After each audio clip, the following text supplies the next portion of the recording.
Hello दोस्तों, आज alternative medicine की प्रैक्टिकल वर्कशॉप चल रही है मुंबई में। जैसा कि अभी कपिंग थेरेपी का अल्टरनेटिव मेडिसिन में कुल 8 थेरेपियां हम टीच कर रहे हैं, जो कि 8 से 10 दिन तक क्लासेस चल रही हैं, जिसमें हम अभी फिलहाल कपिंग का प्रैक्टिकल चल रहा है, प्रैक्टिकल सेशन। तो आज का जो टॉपिक है ऑस्टियोआर्थराइटिस ऑफ नी जॉइंट, कि जो आजकल ये बड़ी कॉमन सी प्रॉब्लम है कि घुटने घिस जा रहे हैं, लोगों को चलने में बड़ी प्रॉब्लम हो रही है because of calcium deficiency, vitamin D deficiency, B12 deficiency. एक एज फैक्टर भी है, कई बार ओबेसिटी भी इसका कारण है। तो ये सारे कारण होते हैं। आज हम डायरेक्टली प्रैक्टिकल देखेंगे कि कैसे पॉइंट सेलेक्ट करते हैं, कौन कौन से पॉइंट्स होते हैं जो कि घुटने को एकदम रिलीज करते हैं, फ्री कर दें, घुटने की जो ब्लड सप्लाई है उसको बढ़ा दें।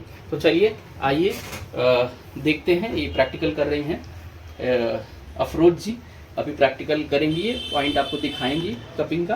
तो सबसे पहले हम क्लीनिंग करेंगे। पहला प्रोसेस हमारा होता है क्लीनिंग, है ना, कि कभी भी कप लगाने से पहले हमें स्पीड से एरिया को साफ कर लेना चाहिए। हाइजीन मेंटेन बड़ा इंपॉर्टेंट है, क्योंकि कई बार इन्फेक्शन होने के चांसेस हैं। आपका भी हाथ साफ होना चाहिए।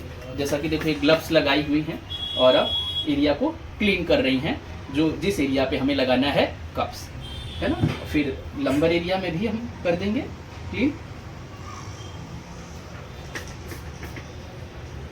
सीधे हम यहीं पे भी मार सकते हैं, ये एरिया पे मार करके रब कर देंगे, ठीक है। तो चलिए अभी हम थोड़ा सा उधर अब 1 नंबर वाला कप लगाएंगे, है ना, गर्दन पे जो आता है 1 नंबर का, 1 नंबर, है ना। कहाँ आता है देखो, ये हमारा C7 और T1 के बीच में। ये इम्यूनिटी बूस्टर भी होता है, इसको हम सुन्नत पॉइंट भी कहते हैं। लगाइए, इसको हम 2 या हाँ बस, और बहुत ज्यादा तो नहीं है, कम सेक्शन कम है। फिर से डर लगाइए, बस ठीक है। तो ये देखिए, कप ऐसे हमारे टाइट होने चाहिए। ये ड्राई कपिंग है। अब अगला पॉइंट कौन सा लेने वाले हो आप? L3 जो पॉइंट है, इसका नाम हाँ लगाइए। L3 पे राइट और लेफ्ट दोनों में आएगा, है ना। ये पॉइंट का नाम क्या होगा?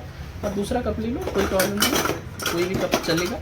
तो L3 वर्टिब्रा हमारा, ये देखिए, ये हमारा सैक्रल हो जाता है ना, है ना। तो इससे ऊपर हमारा ये सैक्रल के ऊपर जाएंगे तो हम L5, है ना, L4 और यहाँ पे, है ना। इतना देखो, पेशेंट अब एग्जामिन भी करोगे तो पेशेंट भी बोल रहा है ऑलरेडी, जबकि ये पेशेंट घुटने के लिए आया है, कमर के लिए नहीं। लेकिन हम जैसे यहाँ पे चेक कर रहे हैं तो यहाँ पे दर्द भी मिल रहा है। तो लगाइए। तो ये पॉइंटों के नाम क्या है? L3 से साइड में है, लेकिन हिजामा में, अल हिजामा में इसका नाम क्या होता है इस पॉइंट का? लगाइए यहाँ पे। अभी आपने नोट्स में लिखा हुआ है, है ना। तो कितने नंबर होंगे? ये हमारा 2 पॉइंट्स हो गए स्पाइन पे। देखिए अपने कौन सा, ये 1 of 55 नंबर है। इसमें 2 पॉइंट है। कप एडजस्ट कर ले, क्योंकि वो छोटी कप से बेटर है, ताकि वो दोनों को कवर हो जाता है। सेकंड हम लोग का 11 और 12 है, ताकि दो ये इनको नी पेन है, तो उसमें दोनों में कवर हो जाएगा। तो हम लोग यहाँ पे 2 कपिंग लगाए, उनको टच करने से फील हो रहा है, लेकिन उनको पेन है। और एक कप हम लोग यहाँ 11 और 12 है। नी के लिए हम लोग 53 और 54 लगाएंगे, तो नी के बैक में लगाएंगे। दर्द को इसको यहाँ पर फील करेंगे, ताकि पेन उनको चेक भी कर लेंगे प्रॉपर जी, ताकि जहाँ पेन हो रहा है तो उसके हिसाब से कपिंग यहाँ पर लगा।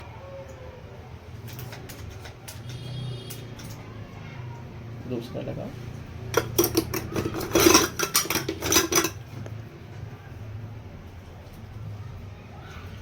देखिए, स्पाइन का पॉइंट लेना इसलिए जरूरी है क्योंकि जो प्लक्सेस होते हैं, घुटने की जो सप्लाई होती है, ये भी आना चाहिए आपको, कहाँ से प्लक्सेस निकल रहे हैं।